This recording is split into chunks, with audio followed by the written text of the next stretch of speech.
So, welcome to the talk for the fourth Sunday of Advent.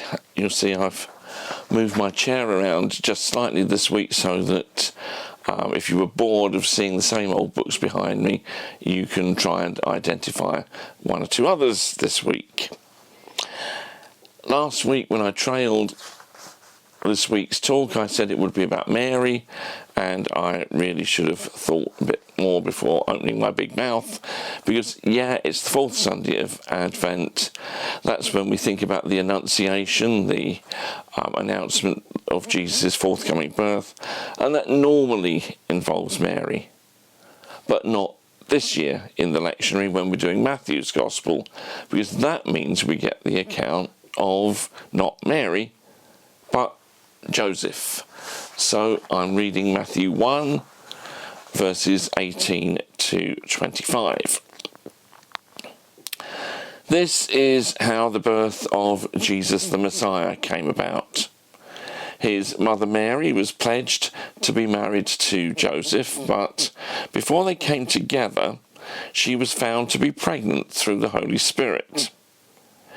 Because Joseph, her husband, was faithful to the law and yet did not want to expose her to public disgrace, he had in mind to divorce her quietly.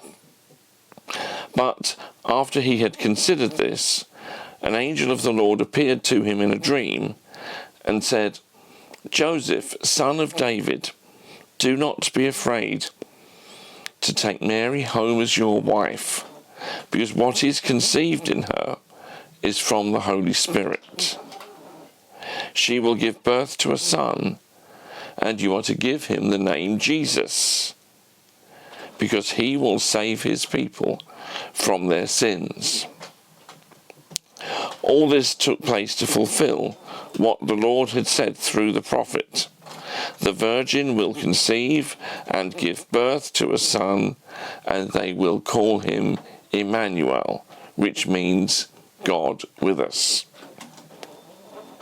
When Joseph woke up, he did what the angel of the Lord had commanded him and took Mary home as his wife.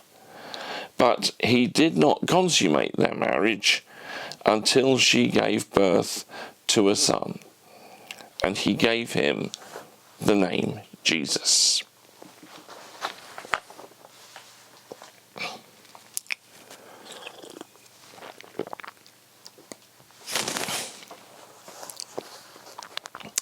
Now there was a time when they used to say that behind every great man there had to be a great woman.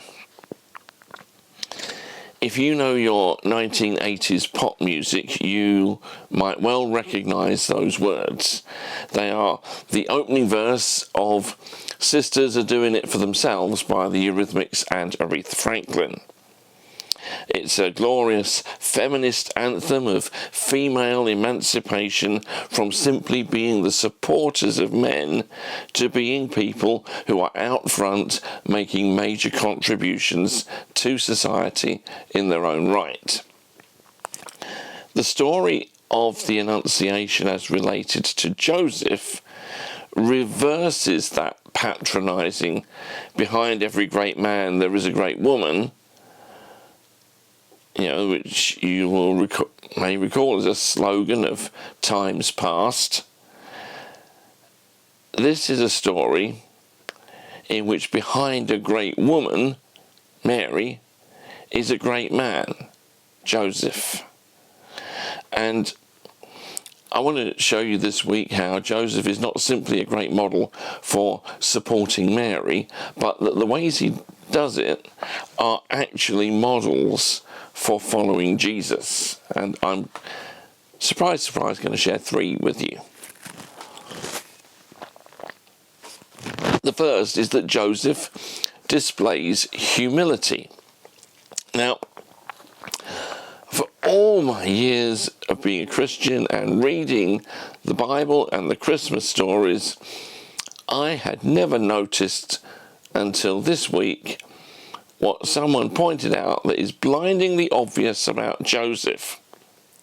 He doesn't utter a single word in the Gospels. Mary has plenty to say, but Joseph, well, maybe he's the strong silent type. Certainly, he makes no play for himself and his own importance. He knows his role is to support Mary in her amazing task. He doesn't seek the limelight, he simply gets on with doing the right thing, quietly, in the shadows. The same is true about following Jesus. The role of the Jesus follower is to support him, not to draw attention to ourselves. I've been a minister now for 30 years.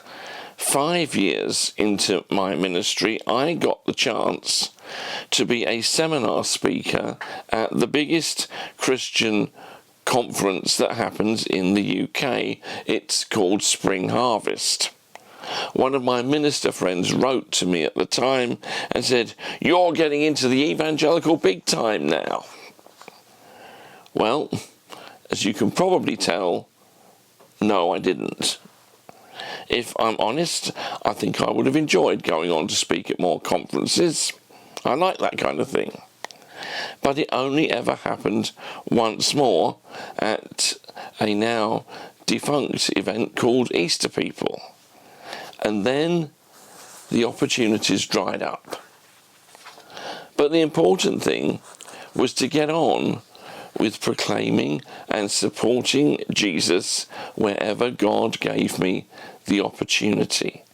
And that proved generally to be in the quieter, more obscure places rather than under the bright lights. But that's okay, because the deal about being a Christian is not about self-promotion.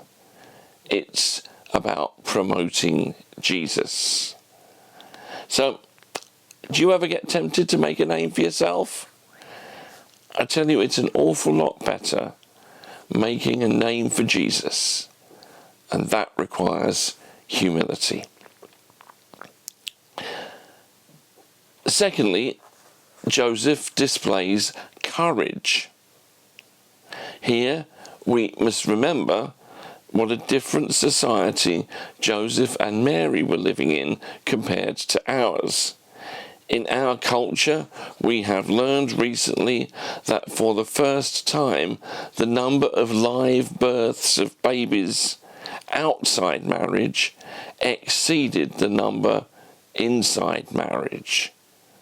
But Joseph and Mary lived in a world where the moral norm was for sex to be restricted to marriage.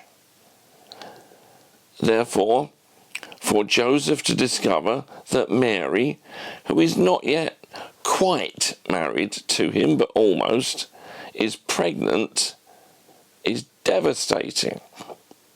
Not only that, but it will bring shame on him in the village. We know that one of the stories which went around about Mary in those days, in opposition to the Christian stories about the virgin birth, is that she fell pregnant after a liaison with a Roman soldier, the enemy. Imagine Joseph being mocked for that. It's not surprising that he thinks of ending the relationship, although his compassion is shown by wanting simply to end it with a divorce, because a betrothal was a legal agreement, rather than exposing Mary to the risk of being stoned for apparent adultery. Yet, in the face of mockery and shame, and with the encouragement of the angelic visitor in his dream, he presses on with marrying Mary and raising this child as his own. That takes courage.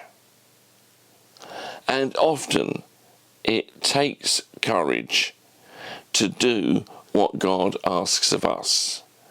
When Jesus grew up, he gave a lot of teaching that requires courage to follow in the face of the likely social reaction to it. That is true for us today too. It can be a challenge to stand up for truth-telling when people want to cover an embarrassment with some convenient lies. It can require courage to defend the needs of refugees and asylum seekers when others in our society want to sling anyone not born here out of the country. Bravery is needed to stand in opposition to the idea that disabled babies should be aborted before birth, as if the disabled are of less value than the able-bodied. Those things come out of Christian convictions, and they take courage to stand for them in our society. You know, sometimes Christians are portrayed as wimps. But if you really follow Jesus, you can't be a wimp. You will be courageous for doing so. The real wimps are those who opt out of following Jesus because they just want to be popular or have an easy life. Which are you? So Joseph displays the humility we need to follow Jesus. He displays the courage we need to follow Jesus. Thirdly and finally, and for that I need another sip of my hot chocolate on this cold night, because it's -5 out there Celsius. That's 23 Fahrenheit for my North American friends. Thirdly and finally, Joseph displays faith. Joseph was a good guy. He wanted to be faithful to God's law and still protect Mary. That's why he opted for the divorce route, we're told. He was a salt of the earth type, and even some of those who doubtless mocked him, for which he needed the courage we've just spoken about, probably also had a sneaking respect for him. He was one of the good uns. But being good is not what gets you into God's people and into favour with God. Having faith is what does that. And it's when Joseph has the faith to do what the angel tells him that he shows himself to be a true believer. Many people today still think that if they do good things, they will go to heaven. But that is not the Christian message. We all fail God. Not only that, we tend to deceive ourselves about our level of goodness anyway. We criticize others for wrongdoing while cutting ourselves plenty of slack, giving ourselves all sorts of free passes to explain away our own wrongdoing. The real truth is that no one is good enough to reach God's standards. Joseph's act of trusting God through God's message through the angel and acting on it reminds us to stop relying on our own goodness to get us into heaven. It won't get us there. Instead, we need, as it were, to hold out empty hands in trust and faith to God so that He can give us all that we need for salvation. That means receiving the forgiveness of sins.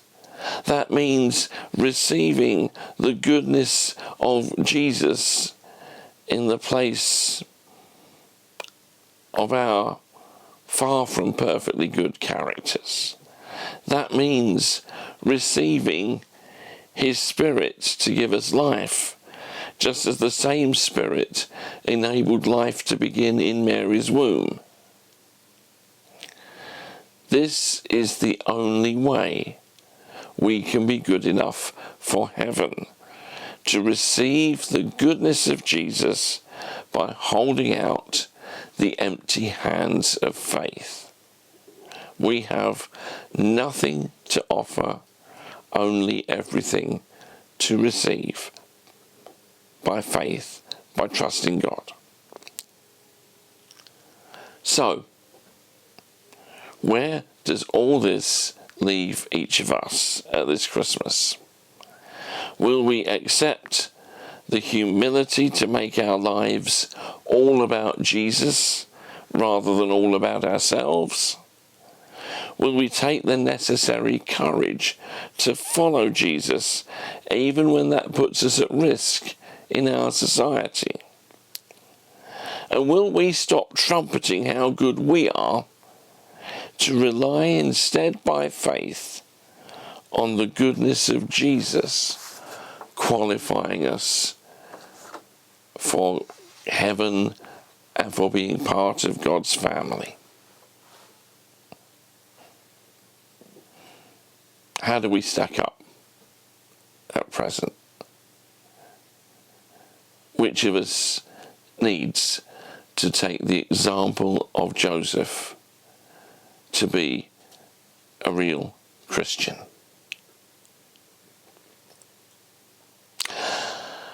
That's it for this week. I hope to have a little Christmas Day message for you, but let me at least wish you all a happy Christmas at this point anyway. God bless you all. Bye-bye.